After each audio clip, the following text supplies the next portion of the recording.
Quick recap के माध्यम से हम जो कुछ भी पढ़ चुके हैं उसको कम समय में जो कुछ भी पॉइंट्स आ रहे हैं उन पॉइंट्स के बारे में हम चर्चा करते हैं, हम थोड़ी सी इसकी जानकारी प्राप्त करते हैं, यानी दोबारा इसको हम पढ़ने की कोशिश कर रहे हैं। तो चौथे चैप्टर की हम शुरुआत करते हैं जिसका नाम है that is nutrition in living organisms. मैं थोड़ा तेजी से बोलूंगा और जल्दी जल्दी हम आगे बढ़ेंगे क्योंकि कम समय में हमको ज़्यादा पॉइंट्स कवर कर लेना है। सो हम जो कुछ भी इसके हेड पॉइंट्स है उसकी हम बात करेंगे। तो इस चैप्टर में हमने क्या देखा है कि भाई डाइजेशन असिमुलेशन क्या चीज़ होती है, माइक्रोन्यूट्रिएंट्स यानी क्या होते हैं, माइक्रो एंड मैक्रो।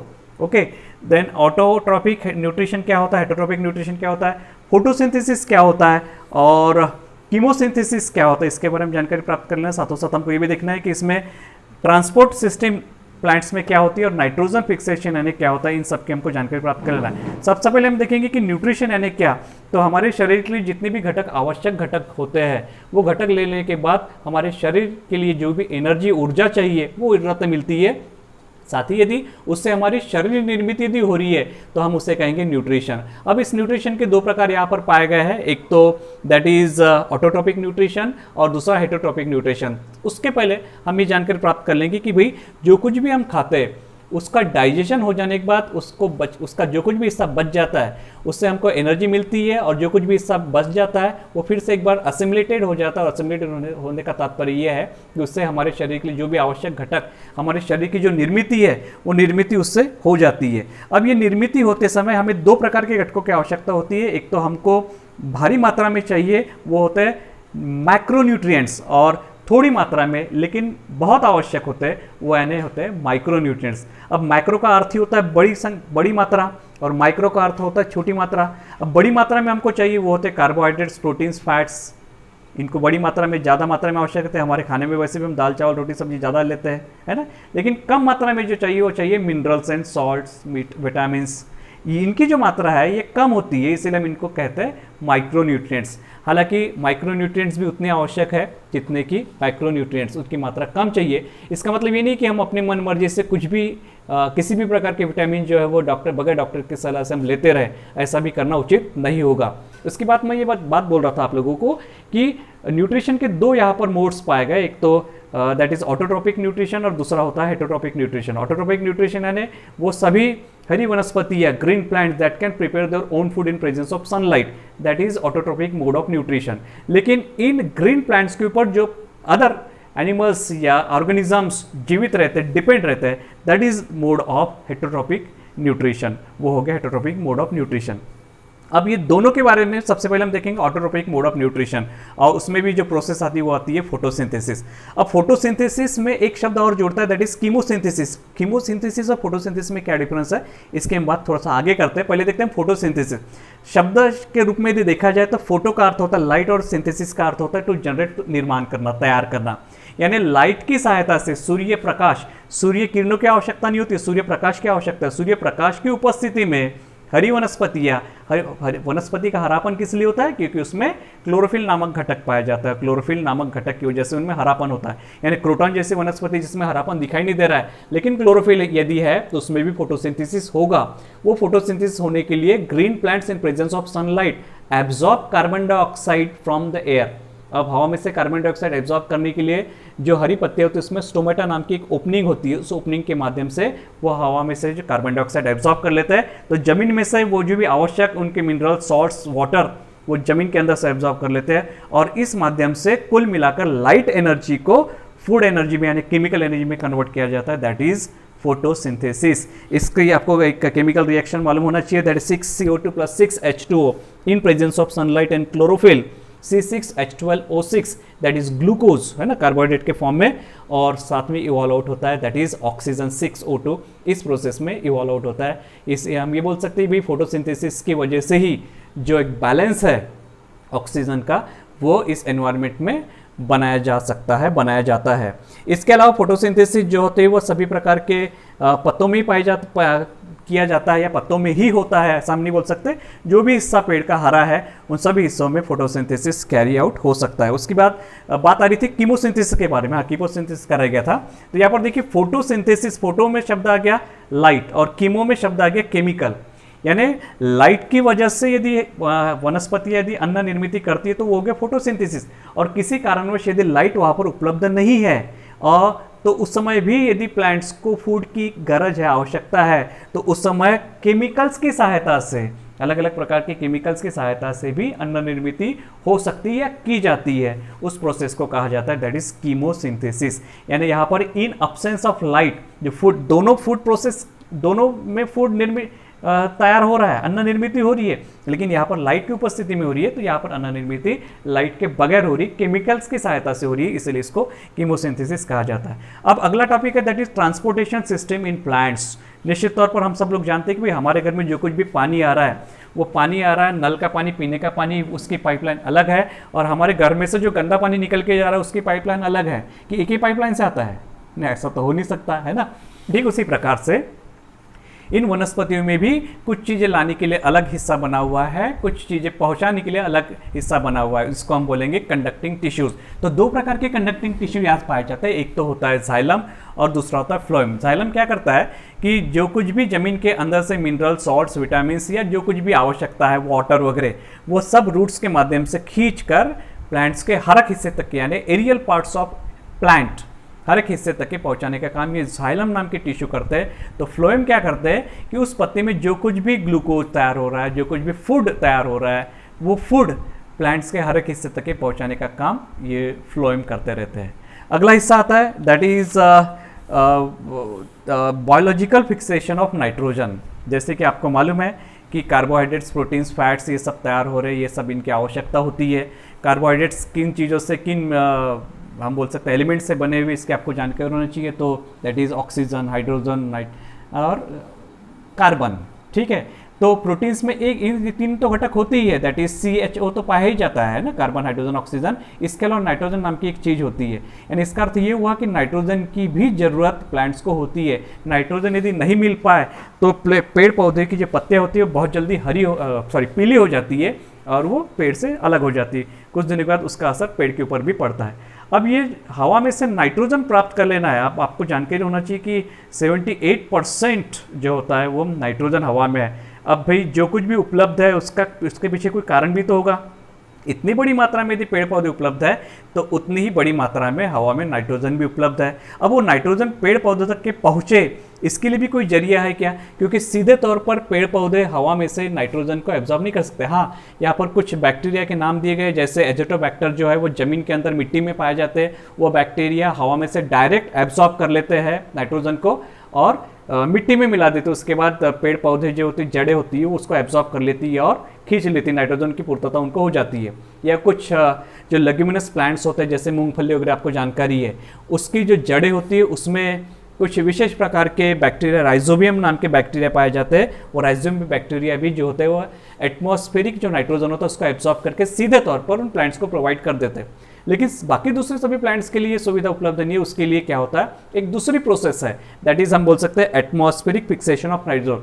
तो होता है क्या, जब भी बादल गरजते हैं या जब भी हम बारिश के मौसम की हम बात करें कि बारिश के मौसम में जब आसमान में बिजली कड़कती है उस समय हवा का जो ऑक्सीजन और नाइट्रोजन जो होता है वो एक साथ आते हैं और एक साथ आने के बाद उससे तैयार हो जाता है nitric oxide, that is NO। फिर से एक बार इसका ऑक्सीडेशन होता है, फिर से एक बार ऑक्सीजन के साथ वो मिलता है और उससे तैयार हो जाता है नाइट्रोजन डाइऑक्साइड। ये नाइट्रोजन डाइऑक्साइड पानी में घुलकर नाइट्रिक एसिड बनता है और नाइट्रिक एसिड इस पानी के साथ ही जमीन के अंदर आता है, जमीन के अंदर सीप होता है, सीप हो जाने के बाद फिर से एक बार पेड़ पौधों को नाइट्रोजन की जो जरूरत है वो पूरी कर दी जाती है। सिम्बायोटिक न्यूट्रिशन के बारे में जानकारी प्राप्त हमको कर लेना है। सिम्बायोटिक न्यूट्रिशन का अर्थ ही होता है कि दो या दो से अधिक पौधे इकट्ठा आएंगे और इकट्ठा आने के बाद वो एक दूसरे को सपोर्ट करेंगे। एक दूसरे को सपोर्ट करने के बाद निश्चित तौर पर दो व्यक्ति इकट्ठा यदि आ रहे हैं तो निश्चित तौर पर एक दूसरे को मदद करेंगे, एक दूसरे की सहायता करेंगे तो ही एक दूसरे के साथ वो रह पाएंगे। एग्जाम्पल के तौर पर यहाँ पर बताया गया लाइकेन के बारे में। अब छड़ेले नामक पदार्थ यूज करते हैं मसालों में।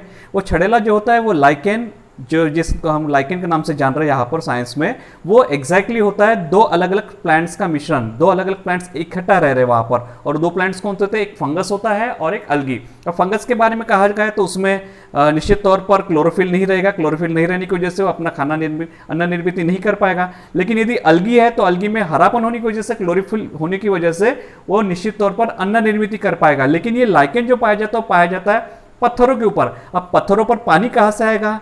निश्चित तौर पर वहां पर पानी मिलना कठिन है, मुश्किल है। इसीलिए जो पानी की पूर्तता है, पानी की जो नीड है, वो ये फंगस हवा में से पानी को एब्जॉर्ब करते हैं, न्यूट्रिएंट्स को एब्जॉर्ब करते हैं और अलगी को प्रोवाइड करते हैं। बदले में अलगी क्या करता है? जो कुछ भी अन्न तैयार करता है वो इस फंगस को दे देता है। इस प्रकार से दोनों एक दूसरे में इसमें मेलजोल होता है और इस प्रकार का जीवन भी, इस प्रकार का न्यूट्रिशन भी प्लांट्स में पाया जाता है। इस प्रकार के न्यूट्रिशन को कहा गया यहाँ पर दैट इज सिम्बायोटिक न्यूट्रिशन। अगला आता है that is heterotrophic plants. Heterotrophic plants वो प्लांट्स होते हैं जो टोटली दूसरे प्लांट्स के ऊपर डिपेंड रहेंगे या पार्शली दूसरे प्लांट्स के ऊपर डिपेंड रहेंगे। एग्जांपल के तौर पर अमर बेल को हम जानते हैं, वो टोटली दूसरे प्लांट्स के ऊपर डिपेंडेंट होती है।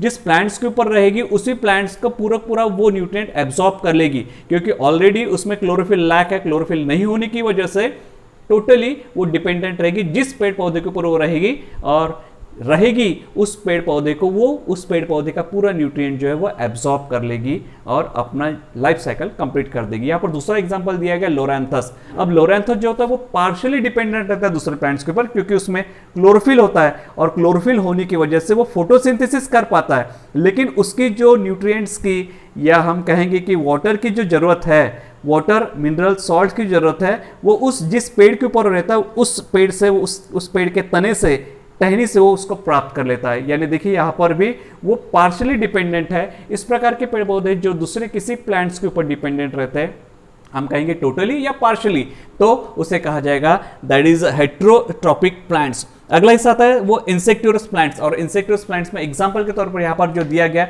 वो है ड्रोसेरा बर्मनी। बड़ी इंटरेस्टिंग स्टोरी है कि बर्मन, एक यहाँ पर नाम दिया है साइंटिस्ट का, दैट इज जॉन्स बर्मन, एक वैज्ञानिक थे। इन्होंने 1737 में जो है वो श्रीलंका में यह पौधा उनको देखने में मिला है, और उन्हीं के नाम पर, उनकी याद में इस पौधे का नाम भी रखा गया, दैट इज ड्रोसेरा बर्मनी। निश्चित तौर पर एक स्पीसीज का नाम है। इस प्रकार से ढेर सारे ये जीनस में अलग अलग प्रकार के स्पीसीज पाए जाते हैं, तो बर्मनी एक स्पीसीज है जो श्रीलंका में पाया जाता है। निश्चित तौर पर आपको समझ में आ गया होगा कि इंसेक्टिवरस, इंसेक्ट को खाने वाले पौधे, दैट इज इंसेक्टिवरस प्लांट्स। इसके पहले भी रेफरेंस पिछले हिस्से में आ चुका है। तो इंसेक्टिवरस प्लांट्स का रंग रूप जो होता है इतना आकर्षक होता है कि उसके ओर दूसरे कीड़े मकोड़े जो होते हैं आकर्षित होते हैं, और आकर्षित हो जाने का उसमें जो चिपचिपा पदार्थ होता है, स्टिकी सब्सटेंस, उस स्टिकी सब्सटेंस में वो जाकर फंस जाते हैं, और फंस जाने के बाद जो डाइजेस्टिव एंजाइम्स है उस पेड़ पौधे में, वो डाइजेस्टिव एंजाइम्स उसके ऊपर सीक्रेट होंगे, और उस डाइजेस्टिव एंजाइम्स की सहायता से जो कुछ भी नाइट्रोजन की कमी जो उस पेड़ पौधे को हो रही थी, वो नाइट्रोजन उसमें से एब्जॉर्ब कर लेते हैं और लाइफ साइकिल कंप्लीट करते हैं। तो देखिए पेड़ पौधों ने भी ये सब सीख लिया है, और इन ऐसे पेड़ पौधों को जो इंसेक्ट्स को ग्रहण करते हैं, इनको कहा गया दैट इज इंसेक्टिवरस प्लांट्स। उसके बाद आता है सेप्रोफिटिक प्लांट्स, यानी जो सड़ने पर आए हैं ऐसे पदार्थों के ऊपर अपने आप को जीवित रखते हैं, ऐसे भी पेड़ पौधे। एग्जाम्पल के तौर आपको यहाँ पर दिया है ईस्ट और मशरूम। ईस्ट और मशरूम ऐसे होते हैं कि भाई जैसे कोई यदि लकड़ा यदि खराब हो रहा है तो उसके ऊपर से हमको एक मशरूम बाहर निकलते हुए दिखाई देता है। अब ये ईस्ट या मशरूम होते क्या है कि भाई ये उस डिकेइंग ऑब्जेक्ट के ऊपर, जिसके ऊपर ये है, उसके ऊपर कुछ ऐसे केमिकल्स एंजाइम सीक्रेट करते हैं कि उसके जो ऑर्गेनिक कंपाउंड रहते हैं, वो ऑर्गेनिक कार्बन कंपाउंड को वो न्यूट्रिएंट्स में कन्वर्ट करते हैं, बाद में उसको एब्जॉर्ब कर लेते हैं और अपने जीवन यापन पूर्ण करते हैं। अलग अलग प्रकार के ईस्ट और फंगस की यहाँ पर जानकारी आई हुई है, लेकिन हम साधारण तौर पर जानते हैं कि भाई जितने भी फंगस होते हैं वो हमारे लिए घातक है, ऐसा नहीं कहा जाएगा, क्योंकि कुछ फंगस ऐसे भी है जिनकी वजह से हमारी जान भी बचती है। पेनिसिलिन नामक जो एंटीबायोटिक है वो फंगस से तैयार किया गया है, उससे हमारी जान बचती है, और लाखों सैनिकों की सेकेंड वर्ल्ड वॉर के दरमियान जानें भी बची हुई है।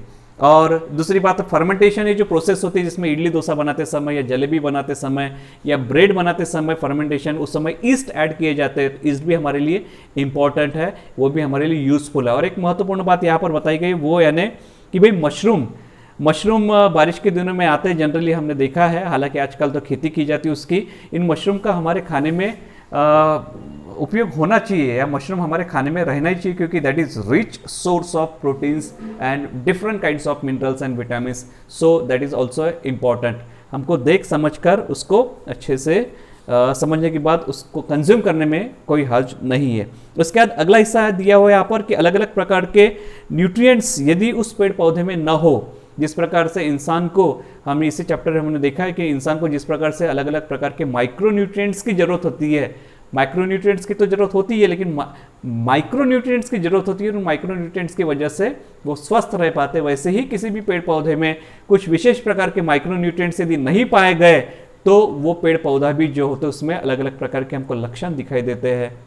और एक कॉमन लक्षण जो होता है वो होता है कि पेड़ पौधों की जो पत्तियां होती है वो पीली पड़ जाना। बहुत सारे जो यहाँ पे न्यूट्रिएंट्स दिए गए, उन न्यूट्रिएंट्स में हर एक में कॉमन हम देख सकते हैं कि भाई वो न्यूट्रिएंट्स यदि उसकी डिफिशियंसी यदि हो जाए तो उस पेड़ की पत्तियां जो होती है वो पीली पड़ने लगती है। तो ये कॉमन आंसर हमारा हो सकता है सभी इसके न्यूट्रिएंट्स के डिफिशियंसी के बारे में। देखते फिर से एक बार हम वन बाय वन। नाइट्रोजन यदि नहीं हो, नाइट्रोजन बहुत जरूरी है, प्रोटीन्स, क्लोरोफिल और साइटोप्लाज्म में जो पेड़ पौधे होते हैं उसमें साइटोप्लाज्म में वगैरह ये नाइट्रोजन बड़ी मात्रा में पाया जाता है। यदि ये ना हो तो पेड़ों की पत्तियां जो होती है पीले पड़ने लग जाती है और पेड़ की जो ग्रोथ होती है वो स्टंट हो जाती है, रुक जाती है, हो नहीं पाती बराबर।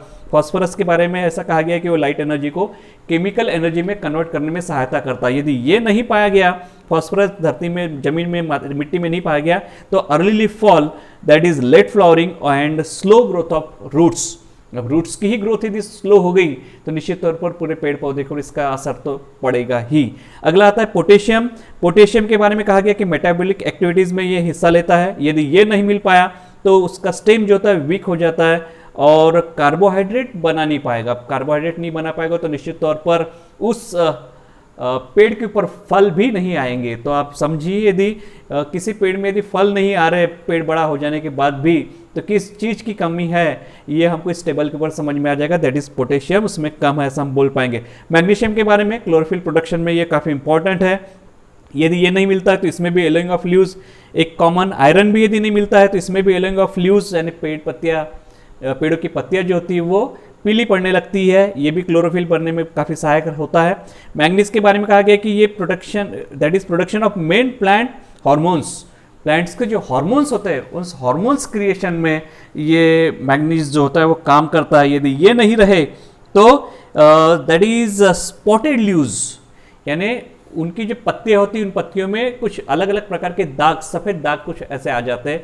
तो यदि ये दिख रहे हैं तो उस पौधे में मैंगनीज की कमी है ऐसा हम बोल पाएंगे। और आखिरी में आपके टेबल में यहाँ पर दिया हुआ है वो है जिंक के बारे में। जिंक जो होता है वो काम करता है अलग अलग प्रकार के हार्मोन्स क्रिएट करने के लिए, और ये भी यदि इसकी डिफिशियंसी यदि पेड़ पौधे में होती है तो रिटार्डेड ग्रोथ और एलिंग ऑफ लीव्स। तो एक कॉमन आंसर तो आप सभी को अब दे ही पाते हो। यहाँ पे हम क्विक रिव्यू देख रहे हैं, रिकैप कर रहे हैं, इसलिए आपको एक बात तो जान ही लेना है कि भाई किसी भी पेड़ पौधे में कोई भी प्रकार का यदि न्यूट्रिएंट नहीं होता है तो एक कॉमन आंसर तो हमारा हो सकता है कि भाई उसका इफेक्ट क्या होगा, तो उसकी पत्तियां जो होगी वो पीली पड़ेगी। पत्तियां यदि पीली पड़ जाती तो उसकी ग्रोथ कम होगी, रिटार्डेड, स्टंटेड ग्रोथ। ये दो उत्तर तो हम कॉमनली दे ही सकते हैं। चलो हम आगे बढ़ते हैं और अगला हिस्सा देखते हैं, that is nutrition in animals. Animals में जो न्यूट्रिशन होता है उसके पहले हम देखेंगे कि न्यूट्रिशन जो होता है वो एग्जैक्टली होता क्या है। न्यूट्रिशन 5 स्टेप्स में पूरा होता है और 5 स्टेप्स के नाम यहाँ पर दिए गए है ना। न्यूट्रिशन 5 स्टेप में होता है। तो वो 5 स्टेप कौन सी होती है, तो सबसे पहले तो होगा कि भाई हम जो कुछ भी ले रहे हैं वो अंदर लेना, दैट इज इंजेशन, है ना। अंदर लेने की प्रोसेस जो होगी इंजेशन।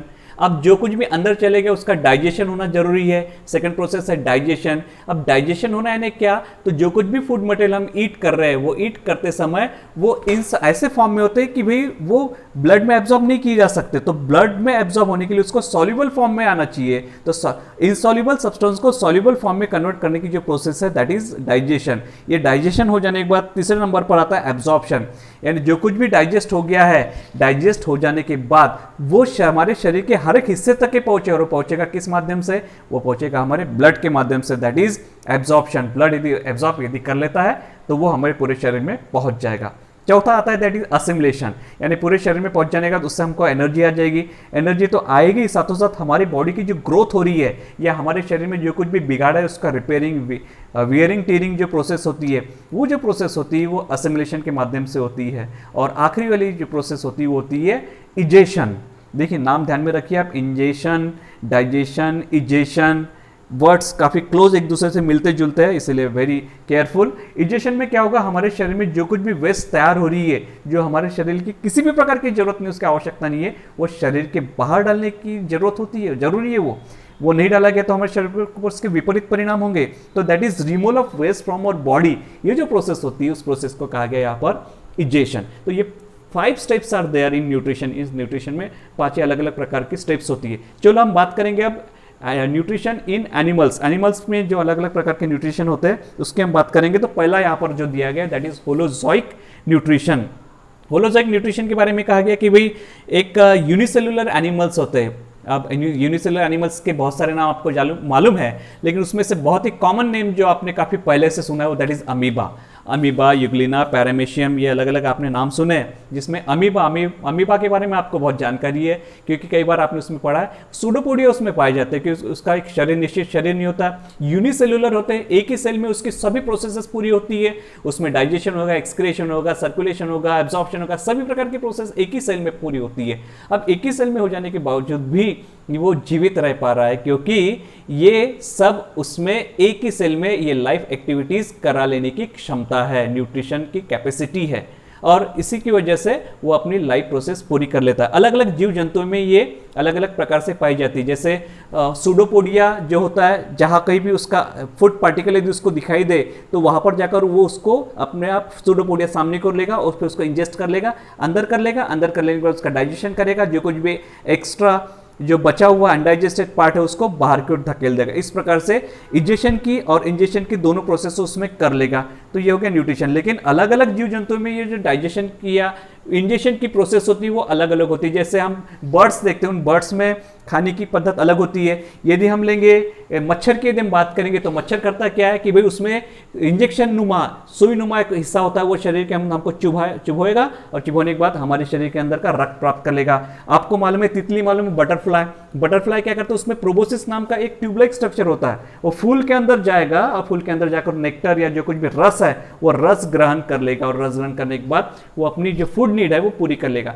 अलग अलग प्रकार के जीव जंतु जो होते हैं वो अपने अलग अलग मोड ऑफ न्यूट्रिशन से अपना जीवन यापन करते रहते हैं, अपने आप को बचाते रहते हैं। उसके बाद आता है जो कुछ भी अन्न लेने के उनके तरीके हैं या किस प्रकार का अन्न वो लेते हैं, इसके आधार पर हम उन अलग अलग एनिमल्स को हम क्लासिफाई कर पाएंगे। That is herbivores.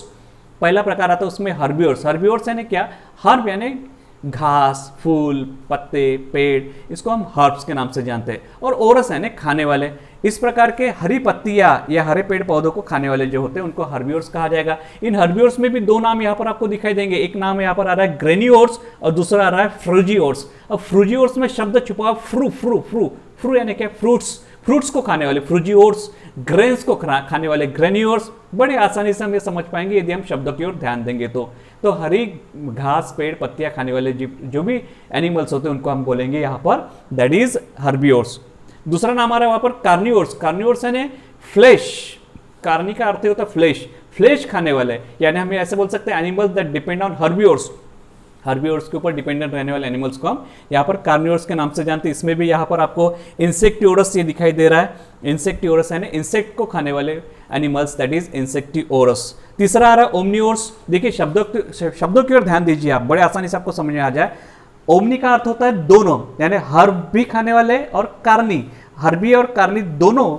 यानी एग्जांपल के तौर हम इंसान, चिंपांजी, मंकी, ये क्या करते हैं? इनको खाने के लिए हर्ब्स भी चाहिए, यानी दूसरे जानवरों से जो कुछ भी प्रोडक्ट्स प्राप्त हो रहे हैं, अंडे प्राप्त हो रहे हैं, फिश प्राप्त हो रही है, मांस प्राप्त हो रहा है, ये भी इंसान खा लेता है, चिंपांजी, मंकी वगैरह खा लेता है। बाकी दूसरे हरे साग सब्जियां भी वो खाता है, इसलिए ओमनिवोर्स उसको कहा जाए।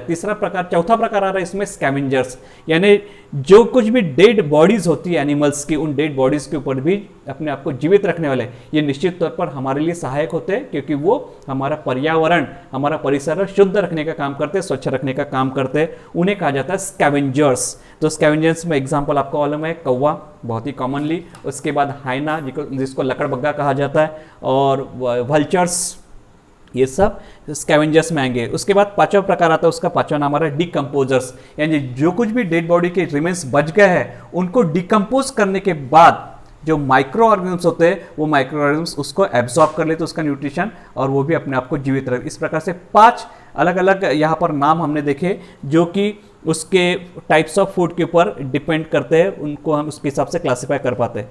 चलिए इसका दूसरा हिस्सा हम देखेंगे, दैट इज सेप्रोजोइक न्यूट्रिशन।